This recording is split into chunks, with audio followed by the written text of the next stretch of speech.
श्री स्वामी समर्थ। जय जय स्वामी समर्थ। स्वामींचं नाव घेऊन मी या व्हिडिओला सुरुवात करते। पंचांगानुसार शनिदेवांचा जन्म वैशाख अमावास्येला झाला होता। हा दिवस शनी जयंती म्हणून ओळखला जातो। धार्मिक मान्यतानुसार शनिदेवाला न्यायदेवता म्हटले जाते। शनिदेव हे व्यक्तीला त्याच्या कर्मानुसार फळ देतात। मान्यतानुसार शनिदेवाला प्रसन्न करण्यासाठी शनी जयंती तिथी खूपच शुभ मानली जाते। या दिवशी शनिदेवांची विधिवत पूजा आणि व्रत केल्याने व्यक्तीच्या जीवनातील सर्व संकट दुःखही दूर होतात। पंचांगानुसार यंदा शनी जयंती 6 जून रोजी म्हणजेच वैशाख अमावास्येला साजरी होत आहे। त्यानुसार अमावास्या तिथी 5 जून रोजी संध्याकाळी 7:54 प्रारंभ होईल, तर दुसऱ्या दिवशी म्हणजे 6 जून रोजी संध्याकाळी 6:07 समाप्त होईल आणि उदय तिथीनुसार 6 जूनला शनी जयंती साजरी होणार आहे।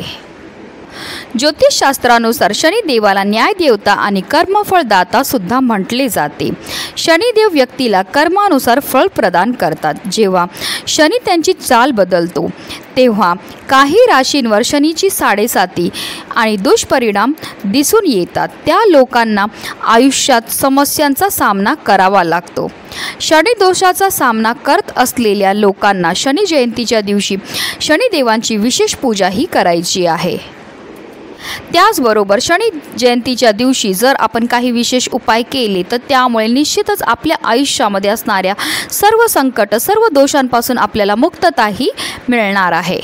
आणि म्हणूनच आपल्याला अमावास्येच्या दिवशी आंब्यांच्या पानांचा अतिशय प्रभावी असा हा उपाय करायचा। हा उपाय केल्यामुळे आपल्या आयुष्यामध्ये असणारे सर्व दुःख, सर्व विघ्न, सर्व संकट तर दूर होणारच आहे, पण रात्रीतून नशीब चमकून आपला भाग्योदय हा होणार आहे, ज्यामुळे आपल्या घराची, आपल्या मुलांची, आपल्या पतीची भरभरून अशी प्रगती होणार आहे। अतिशय प्रभावी असा हा उपाय आहे, ज्याबद्दल सविस्तर आणि महत्त्वाची अशी माहिती मी तुम्हाला या व्हिडिओमध्ये देणार आहे।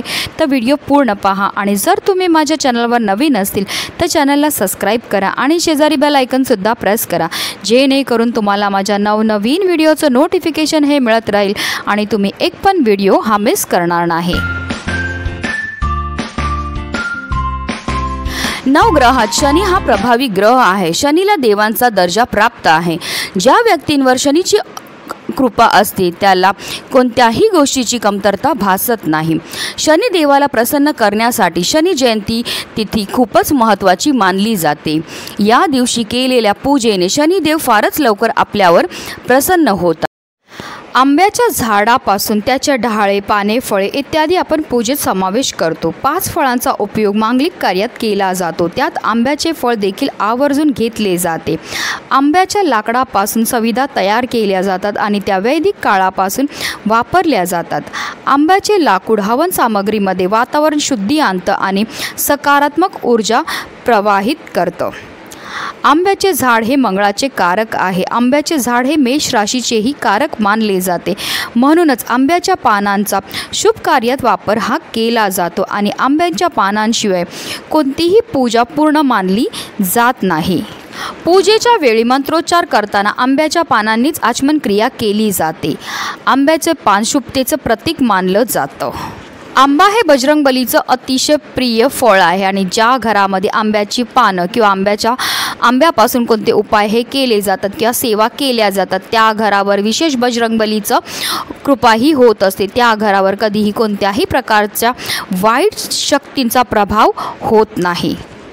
आणि म्हणूनच आपल्याला आंब्यांच्या पानांचा हा प्रभावी उपाय जो आहे तो अमावास्येच्या दिवशी आवर्जून करायचा आहे। तर आपल्याला अमावास्येच्या दिवशी सकाळीच आंब्याच्या झाडाची 11 पानंही तोडून आपल्या घरी घेऊन यायचेत। ही पानं तोडून आणल्यानंतर त्यांना स्वच्छ धुवायचे आणि पुसून घ्यायचे। त्यानंतर आपल्याला काय करायचं आहे, प्रत्येक आंब्याच्या पानावर एक हळदीने टिळा हा आपल्याला लावून घ्यायचा आहे।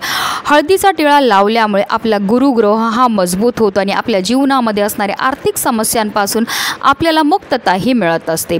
आता ह्या प्रत्येक 11 पानांपासून आपल्याला एक तोरण हे तयार करून घ्यायचं आहे आणि हे तोरण आपल्याला आपल्या मुख्य प्रवेशद्वारावर लावायच्या अगोदर तुम्हाला सगळ्यात पहिला मुख्य प्रवेशद्वार स्वच्छ पुसून घ्यायचं आहे। त्याचबरोबर आपल्याला अमावास्या आहे, त्याचबरोबर गुरुवार आला आहे, म्हणून आपल्याला आवर्जून उंबरठ्यावर हळदीचं लेपन हे करायचं आहे आणि त्यानंतर आपल्याला हे जे तोरण आहे ते आपल्या मुख्य प्रवेशद्वारावर लावायचं आहे. अमावास्या तिथीला नकारात्मक शक्तींचा खूपच प्रभाव असतो आणि जर अशा विशेष तिथीला आपण आपल्या मुख्य प्रवेशद्वारावर हे तोरण लावलं, त्याचबरोबर हळदीचं लेपन केलं, तर त्यामुळे आपल्या घरामध्ये कधीही कोणत्याही प्रकारची नकारात्मक शक्ती प्रवेश करू शकत नाही. कोणीही आपल्यावर कितीही प्रकारचे वाईट दोष लावायचा प्रयत्न केला, इडापिडा करणी बाधा, आपल्या घरामध्ये असणारी अलक्ष्मी ती काढता पाय करून निघून जाते. आणि आंब्याच्या पानांना साक्षात महादेवांनी वरदान दिलेलं आहे की ज्या घरामध्ये आंब्यांच्या पानांपासून कोणतेही उपाय किंवा सेवा ह्या केल्या जातील त्या घरावर अखंड माता लक्ष्मीची कृपाही राहणार आहे. अतिशय प्रभावी असा हा उपाय केल्यामुळे आपलं 7 पिढ्यांचं दारिद्र्य नष्ट होणारच आहे, पण आपल्या आयुष्यामध्ये असणारे सर्व दुःख, सर्व संकट, सर्व विघ्न, आपल्या घरामध्ये असणारी अलक्ष्मी काढता पाय करून निघून जाऊन आपल्याला अखंड लक्ष्मीची प्राप्तीही होणार आहे. म्हणूनच व्हिडिओ जास्तीत जास्त लोकांपर्यंत शेअर करा जेणेकरून प्रत्येकाच्या आयुष्याचं कल्याण हो.